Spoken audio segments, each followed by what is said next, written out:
یہ کہانی ہے ایک ایسے صوفی شاعر کی جو نہ صرف اپنے وقت کا سچ بولتا تھا بلکہ اپنی شاعری سے لوگوں کے دلوں کو جوڑتا تھا۔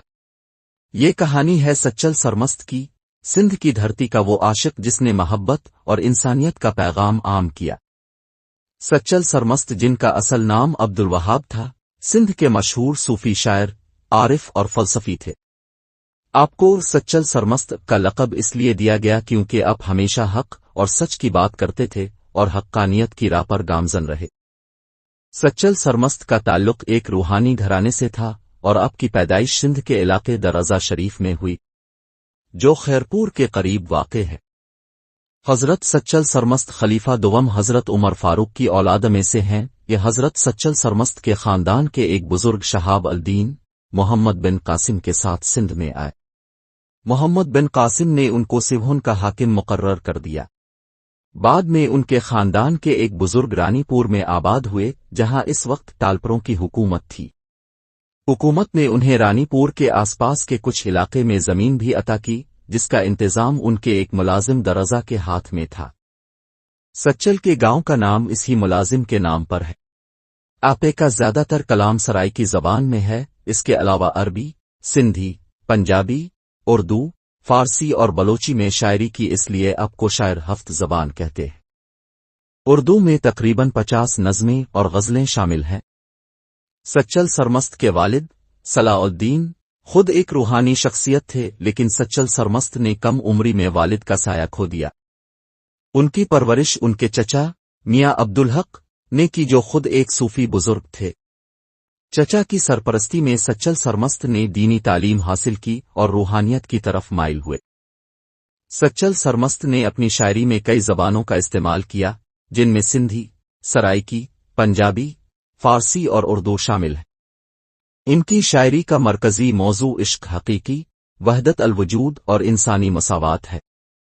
انہوں نے مذہبی تعصب اور فرقہ واریت کے خلاف آواز اٹھائی اور ہمیشہ محبت، رواداری اور اتحاد کا درس دیا۔ ان کی شاعری میں رومی اور منصور حلاج کے فلسفے کی جھلک ملتی ہے۔ منصور حلاج کے عناء الحق کے فلسفے کو سچل نے اپنی شاعری میں بارہا بیان کیا، جو اس بات کی علامت ہے کہ وہ ذات باری تعالیٰ سے عشق میں فنا ہو چکے تھے۔ سچل سرمست وحدت الوجود کے قائل تھے، یعنی انہوں نے ہمیشہ اس بات پر زور دیا کہ تمام انسان ایک ہی ذات کے مظاہر ہیں اور تمام مذاہب کی بنیاد ایک ہی ہے۔ انہوں نے مذہبی رسم و رواج اور ظاہری عبادات کے بجائے باطنی عشق اور قربت الہی پر زور دیا۔ انہوں نے کہا، محبت سب کے لیے ہے، نفرت کسی کے لیے نہیں۔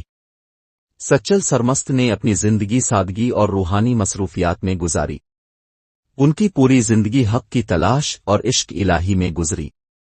انہوں نے اپنی شاعری کے ذریعے عوام کے دلوں میں عشق حقیقی کا پیغام پہنچایا۔ سچل سرمست کی شاعری کا سندھی ادب اور ثقافت پر گہرا اثر رہا ہے۔ وہ بڑے پیمانے پر اب تک کے سب سے بڑے سندھی شاعروں میں شمار کیے جاتے ہیں، اور ان کے کام آج تک مصنفین، موسیقاروں اور فنکاروں کو متاثر کرتے رہتے ہیں۔ 1827 میں سچل سرمست اس دنیا سے رخصت ہو گئے۔